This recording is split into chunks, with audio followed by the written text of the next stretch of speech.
నమస్తే, నా పేరు ప్రశాంతి. డీసీటీ న్యూస్ కు స్వాగతం. ముందుగా హెడ్లైన్స్ చూద్దాం. మినుములు, పెసలు, శనగల కొనుగోలు కేంద్రం ఏర్పాటుతో రైతులకు మేలు జరుగుతుంది. శాసనసభ్యులు వేగేశ్వర నరేంద్ర వర్మ. అభివృద్ధి కొరకు రూపొందించే ప్రణాళికకు జనగణన 2026 ప్రక్రియ ఎంతగానో దోహదపడుతుంది.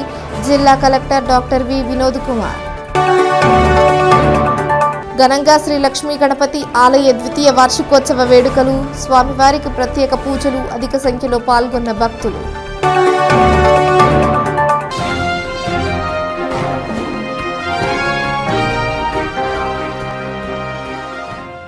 అభివృద్ధి కొరకు రూపొందించే ప్రణాళికకు జనగణన 2026 ప్రక్రియ ఎంతగానో దోహదపడుతుందని జిల్లా collector doctor V Vinod Kumar అన్నారు. బాపట్ల ఇంజనీరింగ్ కళాశాలలో జరుగుతున్న జనగణన 2026 ప్రక్రియపై నిర్వహిస్తున్న శిక్షణ కార్యక్రమాన్ని కలెక్టర్ శనివారం పరిశీలించారు. అనంతరం ఆర్డీఓలు, తహసీల్దార్లు, ఎండీఓలకు కలెక్టరేట్లో జరుగుతున్న శిక్షణ కార్యక్రమంలో పాల్గొని ఆయన పలు సూచనలు చేశారు. కేంద్ర రాష్ట్ర ప్రభుత్వాలు చేపట్టే అభివృద్ధి కార్యక్రమాలు, పలు నిర్ణయాలు, ప్రణాళికలు జనగణనపై ఆధారపడి ఉంటుందని కలెక్టర్ అన్నారు. రానున్న 10 సంవత్సరాలలో చేపట్టే అభివృద్ధికి తొలిమెట్టుగా ఉంటుందన్నారు. ఈ నేపథ్యంలో జనగణన ప్రక్రియ బాపట్ల జిల్లాలో నిక్కచ్చిగా నిర్వహించాలన్నారు. 2011లో జరిగిన జనగణనతోనే ప్రస్తుతం కేంద్ర రాష్ట్ర ప్రభుత్వాలు నిర్ణయాలు, అభివృద్ధి కార్యక్రమాలు చేపడుతున్నాయన్నారు. 15 సంవత్సరాల తరువాత నిర్వహించే జనగణన ప్రక్రియ పక్కాగా ఉండాలన్నారు. అత్యాధునిక సాంకేతిక పరిజ్ఞానం అందుబాటులోకి వచ్చిందన్నారు. వివిధ రకాల యాప్ల ద్వారా జనగణన నిర్వహించాల్సి ఉంటుందన్నారు. నాణ్యతతో స్పష్టంగా జనగణన చేపట్టాలన్నారు. నాణ్యమైన శిక్షణతోనే మెరుగైన ఫలితాలు ఉంటాయని స్పష్టం చేశారు. నిబద్ధతతో శిక్షణ పొంది క్షేత్రస్థాయిలో మంచిగా పనిచేయాలని ఆయన పలు సూచనలు చేశారు. జనగణన ప్రక్రియలో చార్ట్ ఆఫీసర్లు, అదనపు చార్జ్ ఆఫీసర్ల బాధ్యత కీలకమని ప్రణాళిక శాఖ సంయుక్త సంచాలకులు ప్రసన్న కుమార్ తెలిపారు. జనగణన 2 దశలుగా నిర్వహించాల్సి ఉందన్నారు. మే నెల నుంచి గృహాల గుర్తింపు, లెక్కింపు జరుగుతుందన్నారు. తదుపరి వ్యక్తుల గణన నిర్వహించాల్సి ఉందన్నారు. ప్రత్యేకంగా రూపొందించిన యాప్ ద్వారా ప్రాంతాలను గుర్తించడం, నిర్ధారించడం, జనగణనకు అవసరమైన అన్నింటిపై అవగాహన కల్పించారు. జనగణన ప్రక్రియకు అన్ని ఏర్పాట్లు జరుగుతున్నాయని పీపీటీ ద్వారా ఆయన వివరించారు. ఈ కార్యక్రమంలో డిఆర్ఓజీ గంగాధర్ గౌడ్, సిపిఓ షాలెం రాజ్, ఉప కలెక్టర్ లవన్న, ఆర్డీఓలు పి గ్లోరియా, టి చంద్రశేఖర్, తహసీల్దార్లు, ఎండీఓలు, ఉప తహసీల్దార్లు, గణాంకాల అధికారులు, సీనియర్ సహాయకులు తదితరులు పాల్గొన్నారు. నేను ట్యాగింగ్ అనేది చేస్తున్నాను చూడండి. సో హెచ్ఎల్బి మనం ఇచ్చిన తర్వాత ఏం చేయాలి, ఒక క్లిక్ ఆ లొకేషన్ సింబల్ని మనం అక్కడికి తీసుకెళ్ళి ఒక క్లిక్ ఇచ్చేస్తే అది ఆ లొకేషన్ అనేది మనకి సేవ్ అవుతుంది. సేవ్ అయిన తర్వాత ఇక్కడ ల్యాండ్ మార్క్ నేమ్ మనం ఎంటర్ చేయాలి. సో నేను land mark name status update చేస్తున్నాను. చేసిన తర్వాత ఆటోమేటిక్గా నా స్క్రీన్ అనేది డిమార్కేషన్ స్టేటస్లోకి వచ్చేసింది. సో అండూ అని వచ్చేసరికి మనకి తెలుసు, పెట్టిన బటన్ బ్యాక్కి రావడం కోసం. రీడూ ఏంటంటే మళ్ళీ అదే పాయింటర్ మళ్ళీ పెట్టడానికి రీషేప్ ఆప్షన్.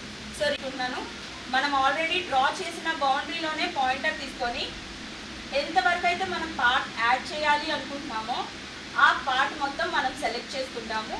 సెలెక్ట్ చేసుకొని మళ్ళీ పాయింటర్ తీసుకొచ్చి లోపల వదిలేస్తాం. నెలల దాకా జరిగే కార్యక్రమం. ఇందులో మీరందరూ కూడా అక్యురేట్గా పనిచేయాలి. Accuracy is important. సో ఏదో ఒక డేటా ఎంట్రీ చేసి కంప్లీట్ చేద్దాం అనేది కాదు. మళ్ళీ రాబోయే 10 సంవత్సరాలకి ఇది ఉంటుంది.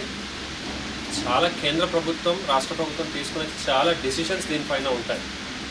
సో కాబట్టి మిమ్మల్ని అందరినీ కూడా పిలిపించి చక్కటి ట్రైనింగ్ ఇవ్వడం జరుగుతుంది. మినుములు, పెసలు కొనుగోలు కేంద్రాన్ని ఏర్పాటు చేయడం జరిగిందని స్థానిక శాసనసభ్యులు వేగేశ్వర నరేంద్ర వర్మ అన్నారు. అప్పికట్ల గ్రామంలో మినుములు, పెసలు, శనగలు కొనుగోలు కేంద్రాన్ని ఆయన ప్రారంభించారు. మినుములకు బయట ధర కంటే ఎక్కువకు కొనడం సంతోషదాయకమని ఈ సందర్భంగా ఆయన పేర్కొన్నారు. రైతులను కాపాడాలనే ఉద్దేశంతో మద్దతు ధరలతో ప్రభుత్వం కొనుగోలు చేస్తుందన్నారు. మే నెలలో పంట కాలువలకు నీరు వస్తుందని, సకాలంలో నారు పోసి నాట్లు వేయవచ్చని అన్నారు. ఈ కార్యక్రమంలో పార్టీ నాయకులు, కార్యకర్తలు, సంబంధిత అధికారులు తదితరులు పాల్గొన్నారు. ఈరోజు అప్పికట్ల రైతు భరోసా కేంద్రంలో మినుములు, పెసలు కొనుగోలు కేంద్రం ప్రారంభించాం. ఇప్పుడు మినుములు, పెసలు పంటకు వచ్చే టైంలో ఈ కొనుగోలు కేంద్రం రైతులకు ఎంతో ఉపయోగపడుతుంది. మినుములు మాత్రం మద్దతు ధర కన్నా మార్కెట్ ధర 200 అధికంగా ఉండటం అనేది చాలా సంతోషం. ఇలా గవర్నమెంట్ మద్దతు ధర ఉంటేనే ప్రైవేట్ మార్కెట్లో కొంచెం మంచి ధరలు రావటం జరుగుతూ ఉంది. కానీ పెసలైతే ఇక్కడ మద్దతు ధర కన్నా సుమారుగా 1500 రూపాయలు క్వింటాల్కి 1500 రూపాయలు తేడా ఉంది. అందుకని పెసలు మాత్రం ఈ ప్రభుత్వ మద్దతు ధర కేంద్రాల్లోనే అమ్ముకుంటే రైతుకి మంచి అవకాశం. మినువులు అయితే 200 తేడా ఉంది బయట మార్కెట్లో. కనీస మద్దతు ధర కన్నా బయట మార్కెట్లో మినువులు 200 రేటు ఎక్కువ ఉండటం అనేది శుభసూచకమే. రైతులు బయట కావాలితే బయట అమ్ముకోవచ్చు, ఇక్కడ కావాలితే ఇక్కడ అమ్ముకోవచ్చు. పెసలు మాత్రం ఇక్కడ అమ్మితేనే 1500 రూపాయలు ఎక్కువ లభిస్తుంది మద్దతు ధర అని తెలియజేస్తున్నాను. ఈ మద్దతు ధర ఏంటి, దీని పరమార్థం ఏంటి అనేది మన అందరం గ్రహించాలి. అదేంటంటే రైతులతో ప్రైవేట్గా కొని ఎక్స్పోర్ట్లు చేసే, అలాగే మళ్ళీ వేరే దళారుల ద్వారా వచ్చే మార్కెట్లో వచ్చే వ్యాపారస్తులతో కానివ్వండి, వీళ్ళందరి నుంచి ఎలా పడితే కట్టుదిట్టం చేసి రైతుల్ని మద్దతు ధర విషయంలో కనీస మద్దతు ధర ఇవ్వకుండా అడిగిన కాడికి కొన్న కాడికి అన్నట్టు కొనే విషయంలో ప్రభుత్వం రైతుల తరపున మేమున్నాం, మద్దతు తరపున ఎంత ఇస్తామనేది డిక్లేర్ చేసినందువల్ల ఆ మద్దతు ధరకి అటు ఇటుగా లేకపోతే కొంచెం ఎక్కువగా ప్రైవేట్ ధర ఉంటుంది. రైతుని కాపాడాలి, కనీస మద్దతు ధర ఇచ్చి వీళ్ళకి మేమున్నామంటే కానీ ప్రైవేట్ వ్యాపారస్తులు కనీసం ఆ ధరకి కొనుగోలు చేయరు. మనం ధాన్యం విషయంలో చూసాం, ప్రైవేటు ఎప్పుడు 300, 400, 200 ఇలా తక్కువగా ఉన్న పరిస్థితులు మనం చూసాం.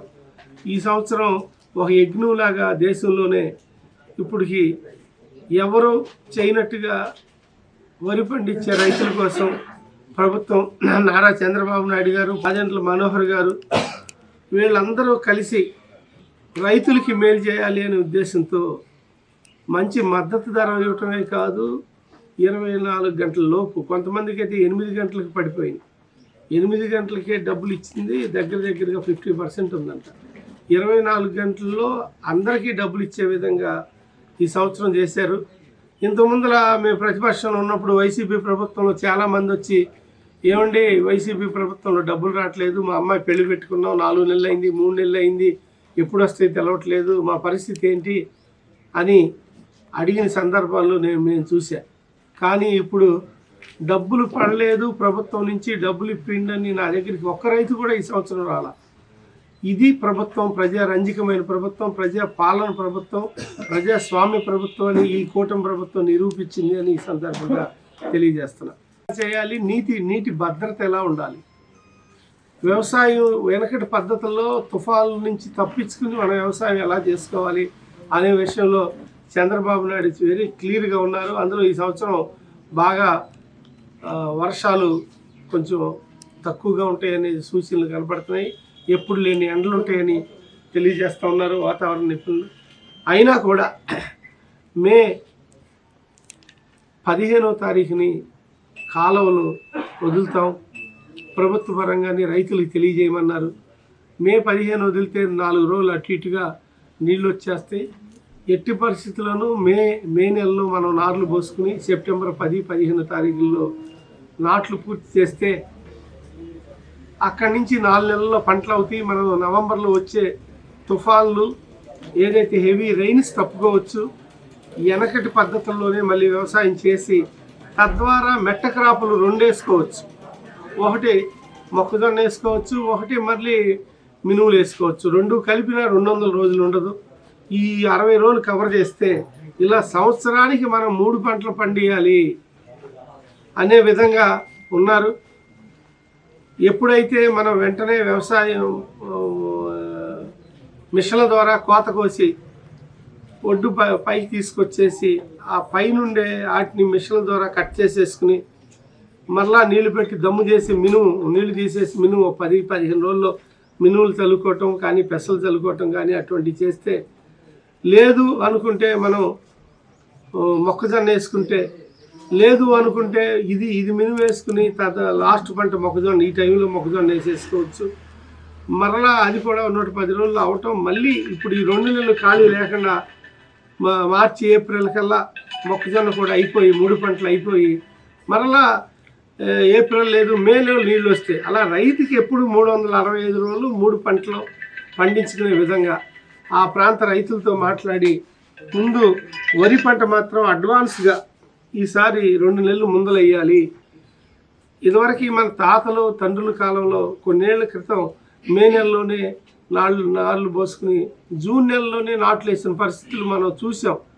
మళ్ళీ అటువంటి పూర్వ వైభవాన్ని వ్యవసాయానికి తీసుకురావాలి, ఈ విధంగా ముందరికి వెళ్ళాలి అనే ఉద్దేశంతో మన ప్రీతమ నాయకులు మాన్యశ్రీ నిజాయితీ గల నాయకుడు, ఒక విజనరీ దూరదృష్టి ఉన్న నాయకుడు, ఇలా ఎన్నో రకాలుగా రైతుల్ని ఈ రోజుల్లో 3 పంటలు పండించే విధంగా ముందుకు తీసుకెళ్ళాలి. ఆంధ్రప్రదేశ్ అంటే అన్నపూర్ణ అని ప్రపంచంలోనే మన ఆంధ్రప్రదేశ్ని గుర్తించాలి.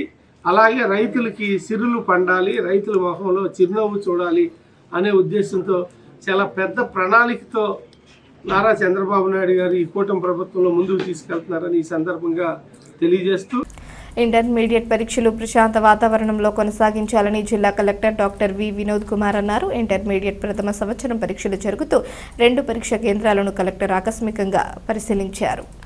ఇంటర్మీడియట్ పరీక్షలలో అవకతవకలు జరగకుండా అధికారులు చర్యలు తీసుకోవాలని ఈ సందర్భంగా కలెక్టర్ సూచించారు. పరీక్షలు పక్కాగా జరగడం ద్వారా విద్యార్థులకు నాణ్యమైన విద్య అందుతుందన్నారు. శ్రీ చైతన్య జూనియర్ కళాశాలకు 35 మంది విద్యార్థులను కేటాయించగా 28 మంది హాజరయ్యారని, మిగిలిన వారు గైర్హాజరైనట్లు కళాశాల ప్రధానాచార్యులు కలెక్టర్ దృష్టికి తెచ్చారు. తరగతి గదులు సౌకర్యాలను ఆయన అడిగి తెలుసుకున్నారు. తదుపరి రైలుపేటలోని పాశ్యం హైస్కూల్ను ఆయన ఆకస్మికంగా పరిశీలించారు. అక్కడ జరుగుతున్న ప్రథమ సంవత్సరం వొకేషనల్ ఇంటర్మీడియట్ పరీక్షలను పరిశీలించారు.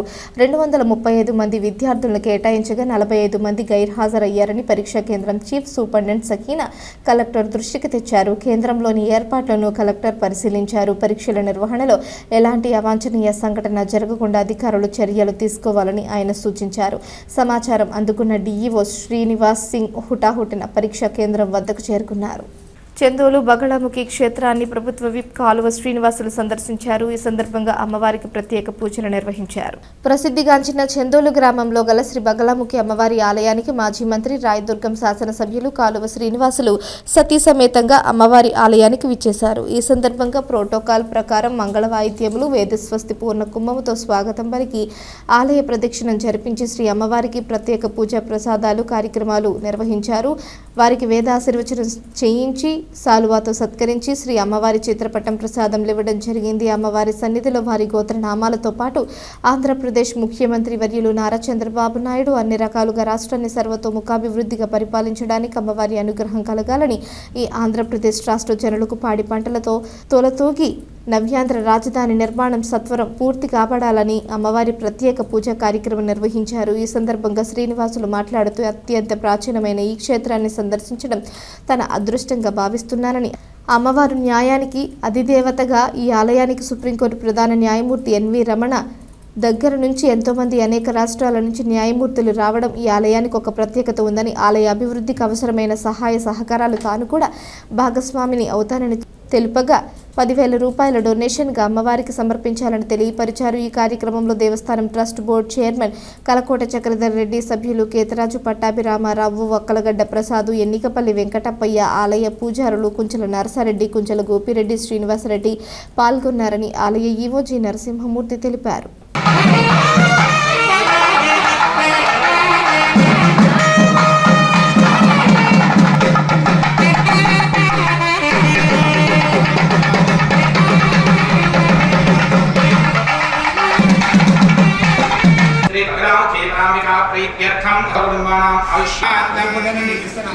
చందోలు అమ్మవారిని ఈరోజు సందర్శించుకోవడం జరిగింది. బగళాముఖి అమ్మవారి ప్రాశస్తాన్ని తెలుసుకున్నాం. ఇక్కడ అమ్మవారు స్వయంభూ, శతాబ్దాల చరిత్ర కలిగిన ఒక పురాతనమైన ఆలయాన్ని సందర్శించుకోవడం మా భాగ్యంగా మేము భావిస్తూ ఉన్నాం. ఈరోజు మా జీవితాల్లో చాలా మంచి రోజని మేము అనుకుంటా ఉన్నాం. ఎందుకంటే స్వయంభూ పురాతనమైన అమ్మవారి ఆలయాన్ని దర్శించుకొని అమ్మవారిని సేవించుకునే అవకాశం ఈరోజు కలిగింది.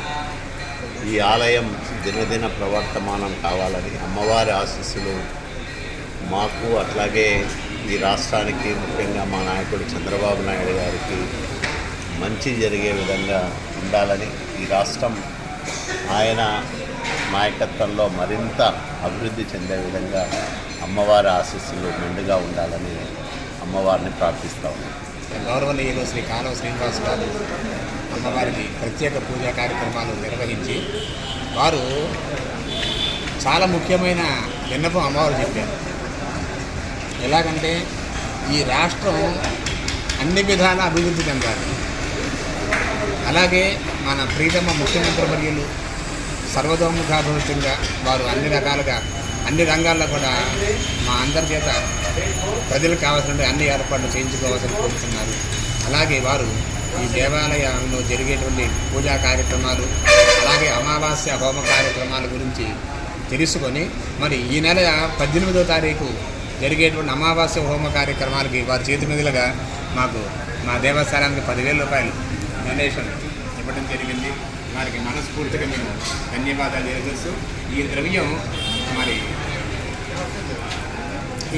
రేపు ఈ నెల 18వ తారీఖు జరిగేటువంటి అమావాస్య హోమ కార్యక్రమాల్లో మన ఆంధ్రప్రదేశ్ ప్రభుత్వం పేరు మీద ఒక ప్రత్యేక పూజా కార్యక్రమాలు వాటికి సంబంధించిన పూజా ఐటమ్స్కి ఈ ద్రవ్యం వినియోగం చేస్తామని మరి సవినయంగా తెలియపరుస్తూ మరి ఈ సందర్భంగా మాకు అమ్మవారికి వారు సహకరించినటువంటి మాన్యులు శ్రీ కాలువ శ్రీనివాసులు గారి కుటుంబానికి అమ్మవారి అనుగ్రహం పరిపూర్ణంగా ఉండాలని మనస్ఫూర్తిగా కోరుకుంటూ బాపట్ల సబ్ డివిజన్ పరిధిలో 21 సరైన పత్రాలు లేని 21 వాహనాలను సీజ్ చేయడం జరిగిందని డీఎస్పీ జగదీష్ నాయక్ అన్నారు. బాపట్ల సబ్ డివిజన్ పరిధిలోని బాపట్ల, చీరాల, రేపల్లె డివిజన్స్లో కార్డన్ సెర్చ్ నిర్వహించారు.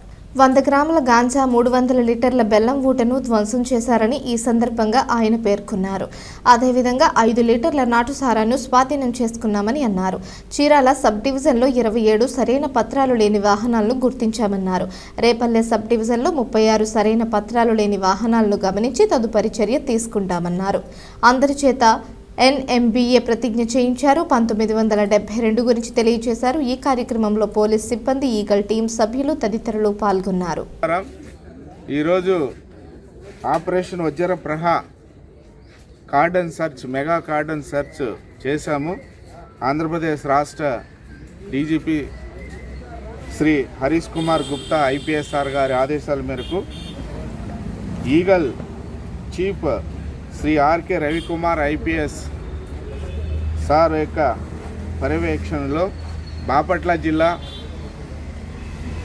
SP గారు శ్రీ ఉమామహేశ్వర్ IPS గారి లీడర్షిప్లో ఈరోజు ఎదులపల్లి పోలీస్ స్టేషన్ స్టూవర్ట్పురంలో మేము కార్డన్ సెర్చ్ నిర్వహించాము. ఈ కార్డన్ సెర్చ్లో భాగంగా బాపట్ల రూరల్ సిఐ శ్రీ హరికృష్ణ గారు, మాటూరు సిఐ గారు శ్రీనివాసులు, బాపట్ల రూరల్ PSCA గారు శ్రీనివాసరావు మరియు వెదులపల్లి SI, పర్చూరు SI, ఎదనపూడి SI, తర్వాత చందోల్ SI వీళ్ళందరూ కలిసి ఈరోజు స్టూవర్ట్పురంలో కార్డన్ సెర్చ్లో భాగం చేశాము. ఉదయం 4 గంటల నుంచి ఇప్పటి వరకు.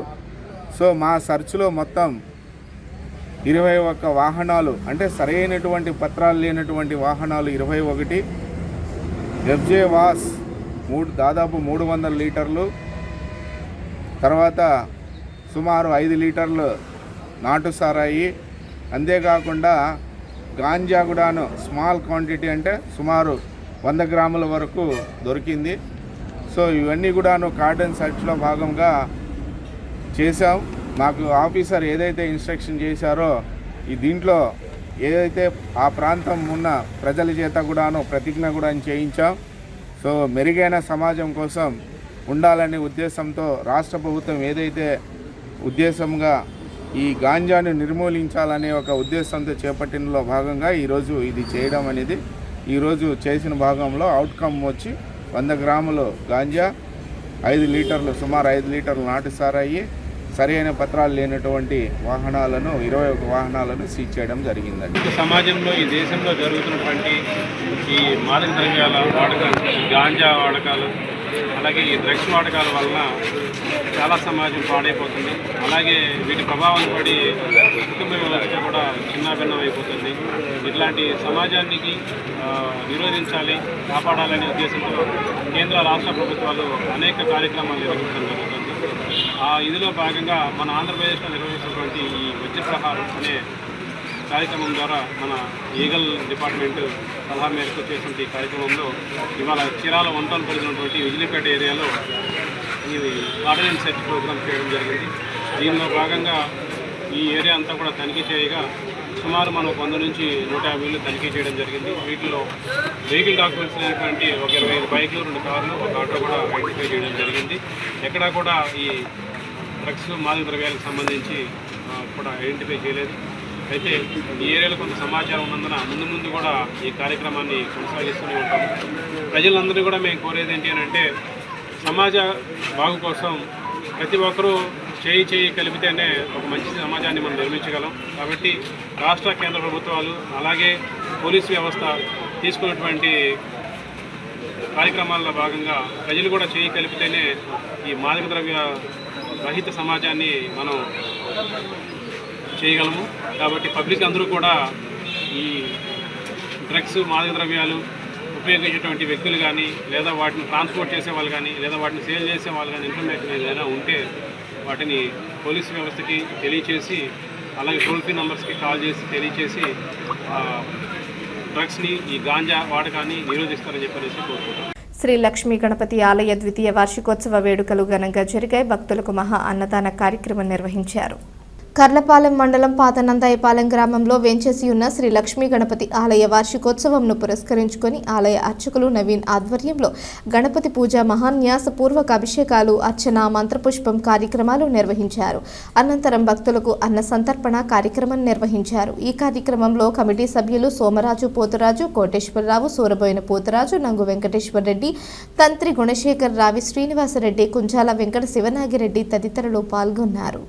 పాతనందాయపాలెం గ్రామంలో వేంచేసి ఉన్న లక్ష్మీ గణపతి స్వామివారి దేవాలయంలో 2 వసంతాలు పూర్తి చేసుకొని 3వ వసంతంలో అడుగు పెడుతున్నటువంటి 2వ వార్షికోత్సవం సందర్భంగా ఈరోజు ఉదయం స్వామివారికి గణపతి పూజ, పుణ్యాహవాచన, మండపారాధన కార్యక్రమం, తదుపరి కలశ స్నపన అంటే స్వామివారికి పంచామృత పంచగవ్య ప్రాసన పంచామృతాలతో అభిషేక అర్చన కార్యక్రమాలన్నీ కూడా చేయడం జరిగింది. అంతేకాకుండా స్వామివారు విశేషమైనటువంటి రూపం లక్ష్మీ గణపతి స్వామివారు కావున భూలోకంలో ఉండేటువంటి మానవులందరికీ కూడా సర్వ విఘ్నాలను తొలగించేటువంటి వాడు విఘ్నేశ్వరుడు. కాబట్టి ఆ యొక్క వినాయకుడు యొక్క దివ్యాశీస్సులు మనందరికీ ఉండాలని కోరుకుంటూ ఈరోజు స్వామివారి 2వ వార్షికోత్సవం, స్వామివారి అభిషేకము, అర్చనా కార్యక్రమాలన్నీ కూడా పూర్తి చేసి అన్నదాన కార్యక్రమం ప్రారంభించడం జరుగుతూ ఉంది. కావున భక్తులందరూ కూడా ఈ యొక్క స్వామివారి పూజారి కార్యక్రమాలన్నింటిలో కూడా పాల్గొని ఆ యొక్క లక్ష్మీ గణపతి స్వామివారి యొక్క ఆశీస్సులు పొందవలసిందిగా కోరుతున్నాం. ఉచిత నేత్ర వైద్య శిబిరంను గ్రామీణ ప్రజలు ఉపయోగించుకోవాలని నిర్వాహకులు ఆలపాటి వెంకట రమణారావు అన్నారు. కర్లపాలెం వాసవి ఆర్యవైశ్య కళ్యాణ మండపంలో ఉచిత కంటి వైద్య శిబిరం కరపత్రంను ఆవిష్కరించారు. ఈ సందర్భంగా రమణారావు మాట్లాడుతూ ఈ నెల 10న ఎల్బీ ప్రసాద్ ఆసుపత్రి వైద్యులు నేత్ర వైద్య శిబిరంను నిర్వహిస్తున్నారన్నారు. పరీక్షల అనంతరం ఆపరేషన్లు అవసరమైన వారిని బస్సులలో తీసుకువెళ్లి ఆపరేషన్ అనంతరం తీసుకువస్తారని తెలియజేశారు. ఈ కార్యక్రమంలో తూనుగుంట్ల బుల్లభాయి, తాడికొండ సూర్యనారాయణ, లక్ష్మి, అరుణ్ తదితరులు పాల్గొన్నారు. కర్లపాలెం ఆర్యవైశ్య కళ్యాణ మండపంలో 10/3/26 మంగళవారం రోజున గోడవల్లి ఎల్వి ప్రసాద్ గారి ఆధ్వర్యంలో ఉచిత కంటి వైద్య శిబిరం ఏర్పాటు చేయడం జరుగుతూ ఉన్నది. ఈ శిబిరానికి అందరూ వచ్చి కళ్ళు సమస్యలు ఎవరన్నా కూడా చూపించుకొని ఉచితంగా మందులు ఇస్తారు. అలాగే ఆపరేషన్ కూడా ఏదైనా అవసరమైతే వాళ్ళకి ఆపరేషన్ కూడా ఫ్రీగా చేసి మన కర్లపాలెం ఆర్యవైశ్య కళ్యాణ మండపం దగ్గర మళ్ళీ వదిలిపెడతారు. కాబట్టి ఈ కార్యక్రమాన్ని ఈ సద్వినియోగం చేసుకోవాల్సిందిగా అందరికీ మనవి చేసుకుంటున్నాము. కళ్యాణ మండపం కర్లపాలెం పెద్దంటి గుడి ఎదురుగా ఉంటుంది ఆర్యవైశ్య కళ్యాణ మండపం. కాబట్టి 10వ తారీఖు 9 గంటల నుండి 2:30 గంటల వరకు 3 గంటల వరకు ఉంటారు. మీరు వచ్చేటప్పుడు ఆధార్ కార్డు, జెరాక్స్, తర్వాత ఫోను ఈ 2 తీసుకురావాల్సిందిగా మనవి చేసుకుంటున్నాం. విద్యార్థులకు విద్యతో పాటు క్రమశిక్షణ ఎంతో అవసరమని కర్లపాలెం ఎస్ఐ రవీంద్ర అన్నారు.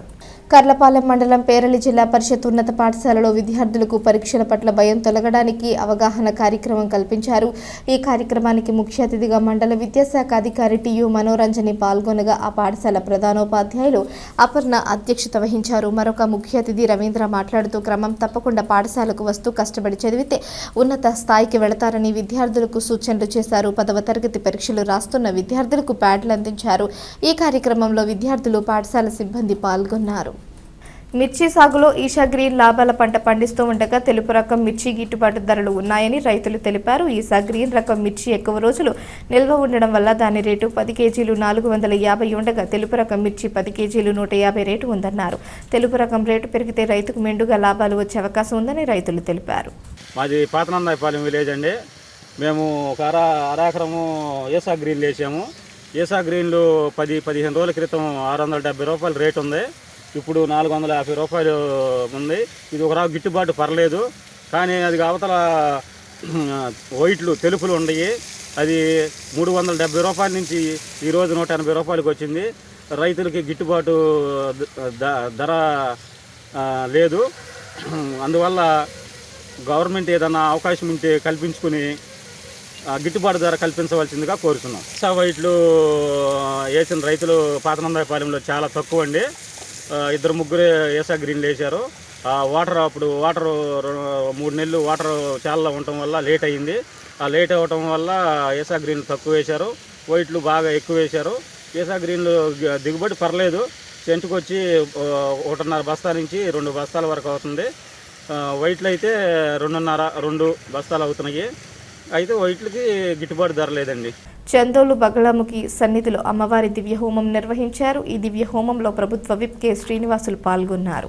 శ్రీ అమ్మవారి ఆలయానికి విచ్చేసిన ప్రభుత్వ విప్ కాలువ శ్రీనివాసులు బగళముఖి అమ్మవారి దివ్య హోమ కార్యక్రమాన్ని సతీ సమేతంగా నిర్వహించారు. ఈ సందర్భంగా సుగంధ హోమ ద్రవ్యాలు, మూలికలు సమర్పించి పూర్ణాహుతి హోమం నిర్వహించారు. ఈ సందర్భంగా దేవస్థానం ఋత్వికులు బండారం శ్రీరామశర్మ, గూడూరు సత్యానంద శర్మ వేదోక్తంగా వేద క్రతువును నిర్వహింపజేసి శ్రీనివాస్ దంపతులకు రక్షాబంధనాలు కట్టి వేద ఆశీర్వచనాలతో, వేద ఆశీస్సులతో తీర్థ ప్రసాదములు అందజేశారు.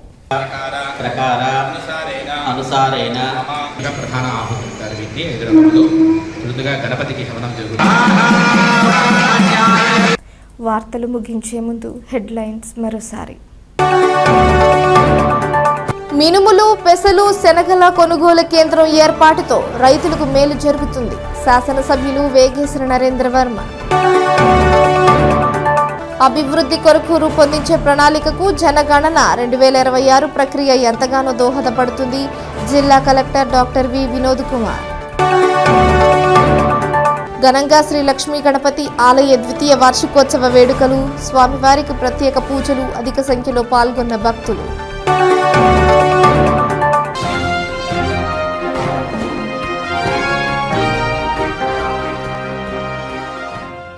ఈ వార్తలు ఇంతటితో సమాప్తం. తిరిగి ప్రసారమయ్యే బీసీటీ న్యూస్లో మళ్ళీ కలుసుకుందాం. అంతవరకు సెలవు. నమస్కారం.